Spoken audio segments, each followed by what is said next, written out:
आज की इस वीडियो के अंदर हम लोग जो सीखेंगे वो है एचटीएमएल की मदद से हम इमेज को लगाना सीखेंगे। इमेज या कोई पिक्चर उसको अपनी वेबसाइट के अंदर हम कैसे ऐड कर सकते हैं। ये हमारा लास्ट कोड लिखा हुआ था, इसी के अंदर रहते हुए हम इस लिंक्स के नीचे जो है अपने होम पेज के अंदर, ये अबाउट अस का पेज है, अपना होम पेज इंडेक्स पेज कहलाता है, उसके अंदर मैं इसके नीचे 2-3 BR दे देता हूँ। सॉरी, कैप्स लॉक में जो कैपिटल लेटर्स है ये भी काम करेंगे, लेकिन गुड प्रैक्टिस नहीं है, हम स्मॉल लेटर्स के अंदर ही काम करेंगे। तो इमेज के लिए आपको कौन सा टैग की जरूरत है? IMG की। अब ये एक ऐसा टैग है, इसका कोई क्लोजिंग टैग नहीं होता और ये सिर्फ अपने जो इसके एट्रीब्यूट्स है उसकी बेस के ऊपर काम करता है। अब इसके अंदर फिलहाल 2 एट्रीब्यूट्स आए हैं जो जिसमें सोर्स जो है वो कंपलसरी है, आल्ट कंपलसरी नहीं है। तो फिलहाल मैं लिखा रहने तो इसको काटता नहीं हूँ, हम सोर्स के अंदर बताते हैं। सेम वही काम है जो आप लोग इसके लिए करते थे अपने href के लिए, जो आप इसको पाथ देते थे, सेम यहाँ पे भी हमने पाथ देना है। पाथ क्या होता है? बेसिकली मैंने जैसे आपको शुरू में बताया, आपकी वेबसाइट आपका एक फ़ोल्डर होती है, तो मैंने एक इमेज जो है वो पहले से ही इस फ़ोल्डर में रखी हुई है। XYZ हमारा फ़ोल्डर है। यहाँ पर देखिएगा कि लोगो के नाम से मैंने एक ऑलरेडी इसमें पिक्चर रखी हुई है। अब ये पिक्चर मैं अपनी वेबसाइट पे लगाना चाहता हूँ, तो आप लोग क्या करेंगे, आप लोग सोर्स के अंदर जाके अपने इस पिक्चर को का पाथ दे देंगे।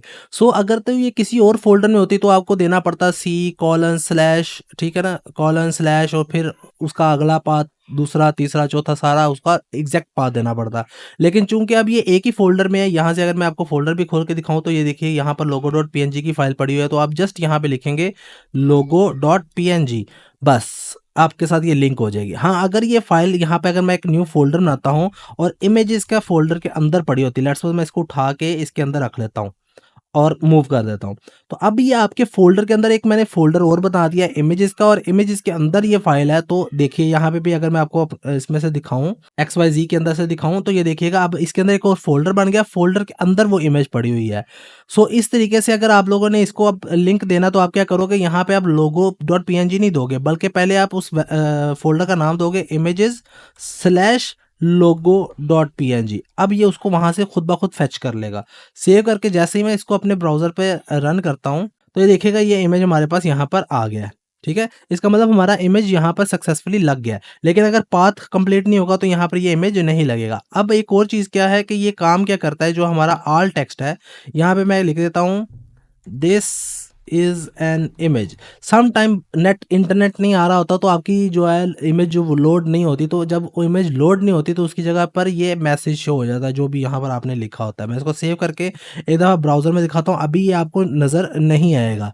उसकी वजह क्या है कि क्योंकि अभी ये मिसिंग नहीं है आपका ये इमेज। इसको मिस करने के लिए मैं यहाँ पे थोड़ा सा ना पाथ इसका गलत करता हूँ, जैसे इमेज कर दिया, इमेजेस का फोल्डर था, इसको मैंने इमेज कर दिया। इसको सेव करके जब मैं इसको ब्राउज़र में देखूंगा तो ये देखिएगा ये एरर आ गया, और एरर के साथ क्या लिखा हुआ आ गया, दिस इज एन इमेज। ये कौन सा इमेज है? ऑल टेक्स्ट की मदद से आया। तो ये हम इसलिए लिखते हैं, लेकिन ये इतनी ज़रूरी चीज़ नहीं है। हाँ, अगर आप लोग इसको एसईओ के पर्पज़ से देखेंगे तो फिर आपको ये ज़रूरी है, तो ये आपको देनी पड़ती है। एसईओ पर्पज़ के लिए हम ये देते हैं कि इमेज का कोई नाम हो तो वो हम इसमें देते हैं, ताकि गूगल या कोई भी सर्च इंजन इसको ईजिली एक्सेस कर ले, समझ ले, अंडरस्टैंड कर ले इसको।